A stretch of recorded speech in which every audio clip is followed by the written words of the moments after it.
நற்செய்தியிலிருந்து வாசகம்.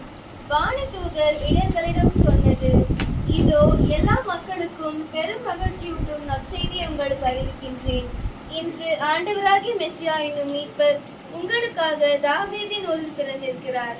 குழந்தை துணிகளை சுற்றி தீவன தொட்டியில் கிடத்திருப்பதை காண்பீர்கள். இதுவே உங்களுக்கு அடையாளம். இது கிறிஸ்துவின் நற்செய்தி.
We wish you a Merry Christmas.